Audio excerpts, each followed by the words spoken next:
लिए यहाँ उपस्थित है और हमारे बीच बहन सीताबेन अग्रवाल जी आज के वक्तव्य को प्रस्तुत करेंगी। तो उनका स्वागत है। बहन कृपया आप आरंभ करें। धन्यवाद।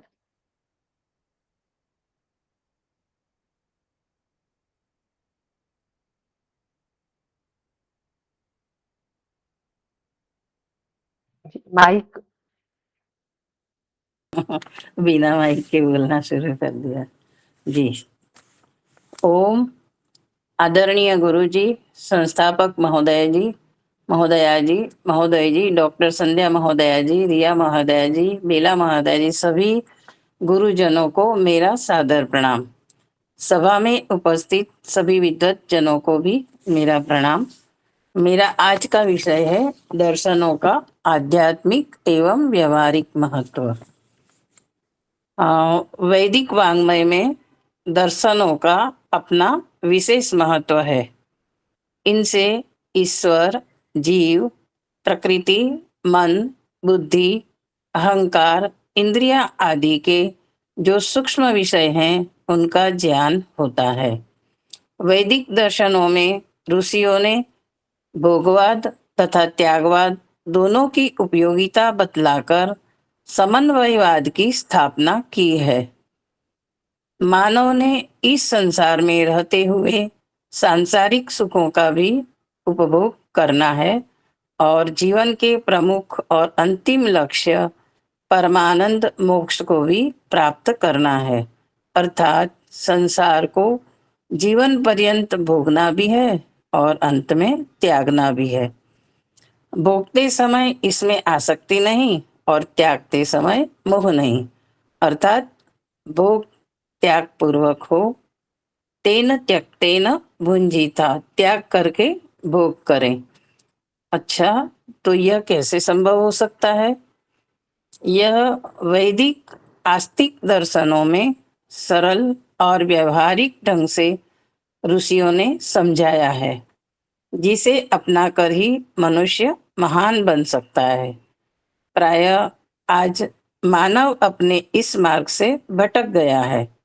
वैदिक विद्वानों ने दर्शनों के आधार पर इस भटके हुए मानव समाज को अपने सद उपदेशों और लेखों के माध्यम से सही मार्ग दिखलाया, जिस पर चलकर ही मानव समाज सुखी, संपन्न, निरोगी, निर्भय और श्रेष्ठ बन सकता है। परमपिता परमात्मा ने सृष्टि की रचना के साथ ही मानव को 4 वेद रूपी तत्वज्ञान भी 4 ऋषियों के द्वारा दिया, जिससे व्यक्ति संसार में जीवन पर्यंत अपनी व्यवहारिक दिनचर्या में वेदानुकूल जीवन यापन कर सके। और ऋषियों ने 4 वेद से 4 उपवेद बनाए। इनके अतिरिक्त उपनिषद, दर्शन, वेदांग, ब्राह्मण ग्रंथ आदि की रचना की। वैदिक वाङ्मय के आधार पर ही मानव अपने जीवन के मुख्य लक्ष्य ईश्वर प्राप्ति को सुगमता से प्राप्त कर सकता है। मानव जीवन में दर्शनों का व्यवहारिक और आध्यात्मिक महत्व विशेष स्थान रखता है, जिससे प्रकृति, आत्मा, परमात्मा के सूक्ष्म से सूक्ष्म विषयों के ज्ञान का प्रत्यक्ष होता है। प्राचीन ऋषियों ने दर्शनों में योग दर्शन, सांख्य दर्शन, वैशेषिक दर्शन, न्याय दर्शन, वेदांत दर्शन, मीमांसा दर्शन के द्वारा ईश्वर, जीव, प्रकृति के यथार्थ स्वरूप व इनके गुण, कर्म, स्वभाव का ज्ञान कराया है। इन्हें जानकर ही मनुष्य विश्व की सभी समस्याओं से सरलता से पार पा सकता है। आज हम समाज में देखते हैं कि हिंसा, अन्याय, छल कपट, धोखा, स्वार्थ, झूठ, द्वेष, अंधविश्वास, भय, शंका, चोरी, व्यभिचार तथा अन्य नैतिक दोष उत्पन्न हो गए हैं। यदि मनुष्य ने दर्शनों में दिए ज्ञान को आत्मसात किया होता तो संसार में चहुं ओर अहिंसा, न्याय, परोपकार, सत्य, प्यार, त्याग, तप, समर्पण, उदारता, निर्भयता, संयोग, दानशीलता, भक्ति, स्नेह, सुख, शांति, एकत्व, अपनत्व के भाव उत्पन्न होते दिखाई देते, जिससे समाज, राष्ट्र, विश्व में सौहार्द की भावना चारों ओर फैल जाती। इसके साथ ही मनुष्य को अपने परम लक्ष्य मुक्ति को पाने में और भी सरलता होती। तो फिर सर्वप्रथम दर्शन शब्द का क्या अर्थ होता है यह हम देखते हैं।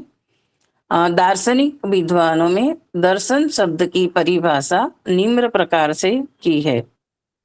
दृश्यन्ते जायन्ते याथा तथ्यत आत्म परमात्मनो बुद्धिन्द्रियादयो तीन्द्रियाः सूक्ष्म विषया येन तद दर्शनम, अर्थात जिससे आत्मा, परमात्मा, मन, बुद्धि, इंद्रियां आदि सूक्ष्म विषयों का प्रत्यक्ष होता है, ज्ञान होता है, उसको दर्शन कहते हैं। अस्थायी सुख तथा शांति की प्राप्ति के लिए आज के मनुष्य ने अत्यंत पुरुषार्थ किया है और करता भी जा रहा है। इसने सारी पृथ्वी का स्वरूप ही बदल दिया है। पहाड़ों को मैदानों में बदल दिया, नदियों के प्रवाह को मोड़ दिए और इन पर बड़े बड़े बांध बांधकर नहरों का जाल बिछा दिया। भूमि के गर्भ में से हजारों प्रकार के खनिज पदार्थ निकाल रहा है। सड़कें, वाहन, संचार साधन, रॉकेट तथा विभिन्न प्रकार के तकनीकी यंत्र, इलेक्ट्रॉनिक्स, सिंथेटिक साधनों का आविष्कार करके मनुष्य ने भोग सामग्री का ढेर लगा दिया है। इन सब कार्यों का यही एक लक्ष्य है कि मनुष्य का जीवन सुखी हो, शांत हो, निर्भय हो। किंतु गहराई से निरीक्षण करें तो हमें पता चलता है कि इतना सब कुछ किए जाने के बाद भी इस मनुष्य का जीवन पूर्व की अपेक्षा और अधिक अशांत, भयभीत तथा दुखी बन गया है। तो अब ये सब हो रहा है तो इसके कारण, ये कारण क्या है, इसके पीछे हमारी कौन सी भूल है, यह हमें जानना चाहिए। मनुष्य के अज्ञान से यह मान लिया है कि अधिक से अधिक प्राकृतिक भोग सामग्री को प्राप्त करने से मेरे सारे रोग, दुख, भय समाप्त हो जाएंगे। इसने अपने जीवन का परम लक्ष्य मात्र वित्त, धन और भोग की सामग्री बना लिया है। प्राचीन ऋषियों ने पूर्ण तथा समाप्ति, सुख, शांति प्रदान करने वाली जिन अध्यात्म विद्याओं का उपदेश किया था, उन विद्याओं को मनुष्य ने बिल्कुल भुला दिया है। जीवन में से ईश्वर, धर्म, सादगी, संयम, तपस्या को बिल्कुल निकाल दिया और दिनचर्या को ध्यान, स्वाध्याय, सत्संग, यज्ञ, सेवा, परोपकार से रहित और भोग परायण बना दिया है। यद्यपि पूर्व की अपेक्षा आज मनुष्य के पास भौतिक धन संपत्ति और भोग्य सामग्री कहीं अधिक हो गई है, किंतु आध्यात्मिक दृष्टि से मनुष्य दरिद्र, भीरू, इंद्रियदास, दीनहीन तथा पशुवत बनकर रह गया है। मनुष्य में परस्पर प्रेम, श्रद्धा, विश्वास, परोपकार की भावना नष्ट प्राय हो गई है। हजारों वर्ष पूर्व हमारे तत्ववेत्ता, महावैज्ञानिक, आप्त, दार्शनिक ऋषियों ने पूर्णतया स्थायी सुख की प्राप्ति के विषय में अपने महत्वपूर्ण निर्णय दिए हैं। इस संबंध में महर्षि कपिल जी ने कहा, न दृष्टा सिद्धि निवृत्तेरप्य नुवृत्ति दर्शनात्। ये सांख्य दर्शन का वाक्य है। अर्थात प्राकृतिक दृष्ट साधन, धन, संपत्ति, भूमि, भवन, स्त्री, नौकर, चाकर, वाहन आदि से संपूर्ण दुखों का नाश संभव नहीं है। इसी सिद्धांत को महर्षि याज्ञवल्क्य जी ने निम्न शब्दों में कहा है, अमृतत्वस्य तु नासास्ति वित्तेन इति। अर्थात केवल धन संपत्ति से परम सुख मोक्ष प्राप्ति की आशा नहीं की जा सकती। ब्रह्मचारी नचिकेता ने भी कठोपनिषद में अनुभव करके कहा है, अनुभव के आधार से कहा है कि न वित्ते न तर्पणीयो मनुष्य, अर्थात धन आदि विषय भोगों से मनुष्य कदापि तृप्त नहीं हो सकता। भोजन से भूख मिट सकती है, वस्त्र से नंगापन मिट सकता है, किंतु चोर डाकू से रक्षा नहीं हो सकती। इसके लिए मकान की आवश्यकता होती है। ऐसे ही स्त्री, नौकर, वाहन आदि सब भौतिक पदार्थ किसी एक प्रकार की आवश्यकता की पूर्ति करते हैं, किंतु धन से प्राप्त ये सभी भौतिक साधन मिलकर भी आत्मा की भूख प्यास को नहीं मिटा सकते। इसके लिए तो दर्शनों में प्रतिपादित आध्यात्मिक साधना का मार्ग ही अपनाना पड़ता है। समस्त समस्याओं का समाधान एक ब्रह्म को जान लेने से ही संभव है।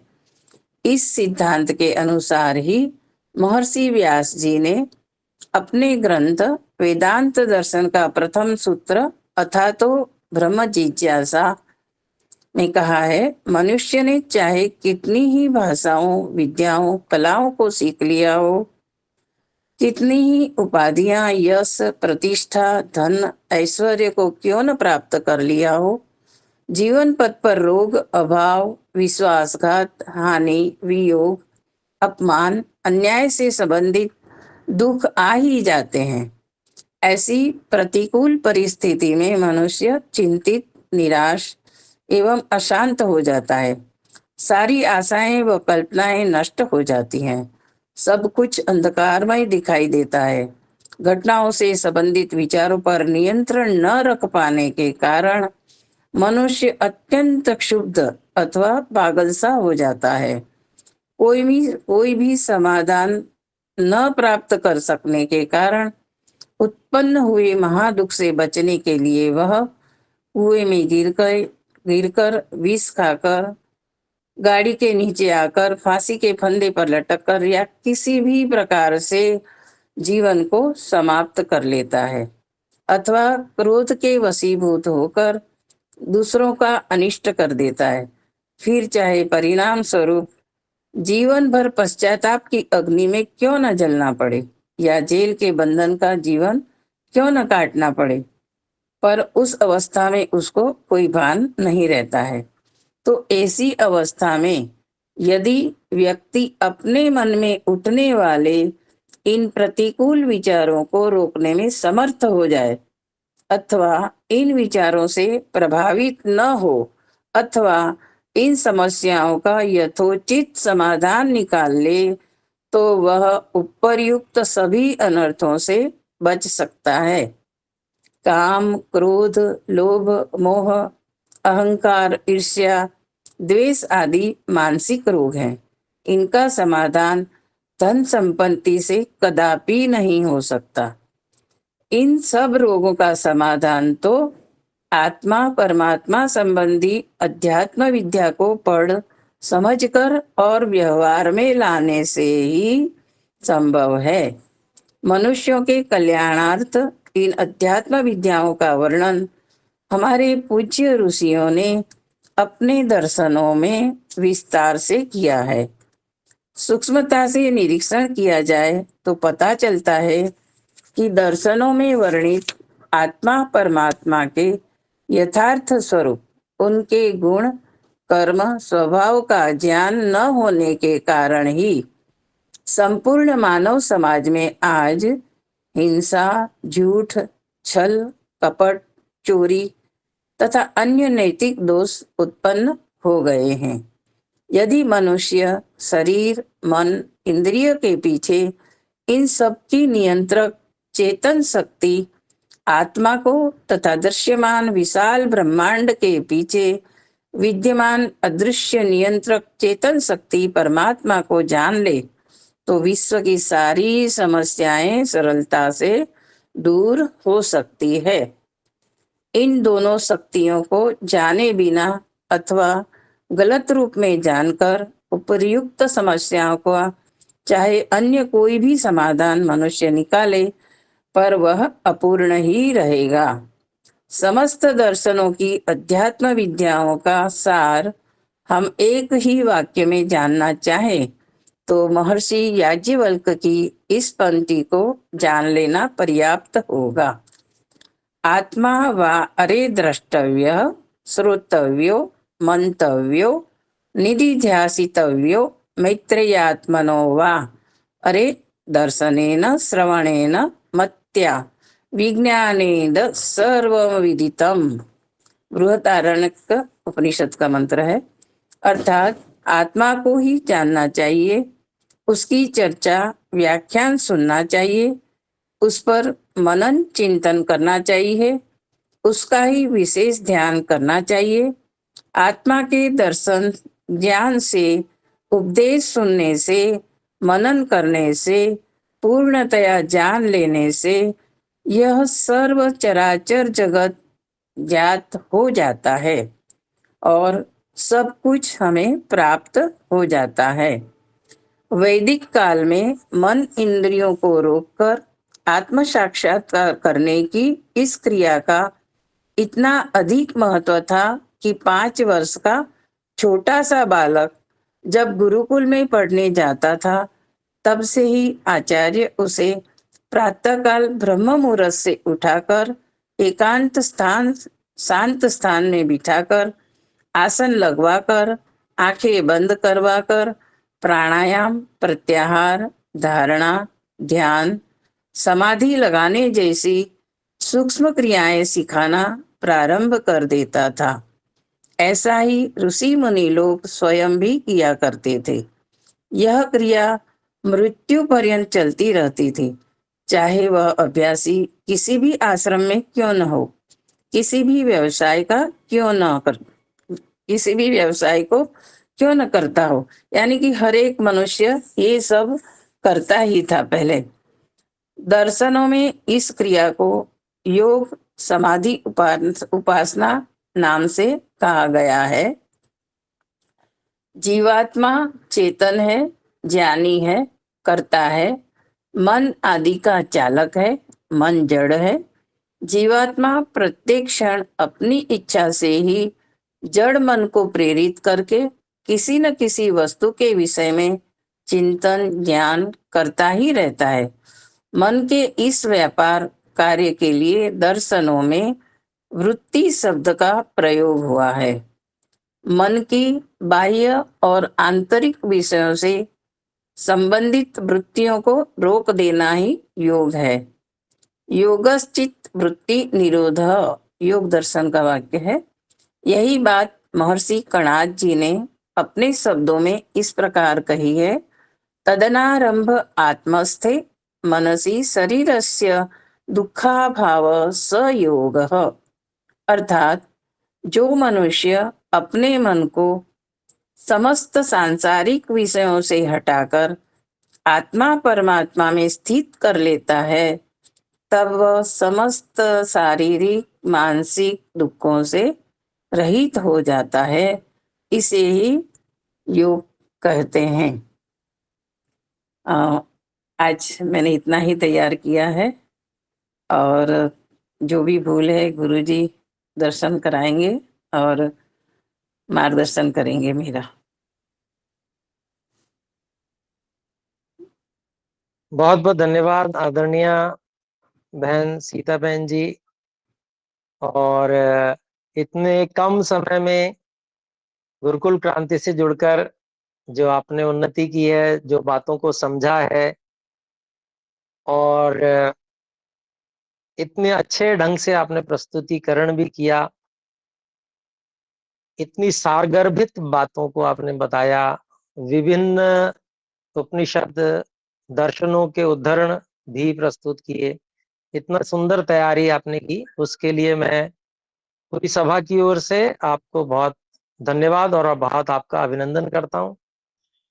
अभी धन्यवाद बहुत समय गुरुजी। नहीं हुआ, अभी बहुत समय नहीं हुआ है आदरणीय बहन सीता बहन जी को गुरुकुल क्रांति से जुड़े हुए, परंतु इतने कम समय में आपने बहुत सुंदर ढंग से अपनी श्रद्धा भाव के कारण से, अपनी जिज्ञासा के कारण से और अपने परिश्रम के कारण से और साथ ही निरंतरता के कारण से आप बिल्कुल निरंतर हर कक्षा में बिल्कुल निरंतरता से जुड़ती हैं, बहुत ध्यान से सारी बातें सुनती हैं और यही कारण है कि आपने बहुत सुंदर उन्नति की है। मुझे बहुत प्रसन्नता है आपकी उन्नति को देखकर। ईश्वर आपको और भी अधिक उन्नत करें, ऐसी मैं ईश्वर से प्रार्थना करता हूँ। और हम में से कोई भाई बहन और भी कोई बात रखना चाहें, कहना चाहें तो भी अभी अवश्य कह सकते हैं, कृपया हस्तोत्थापन के द्वारा।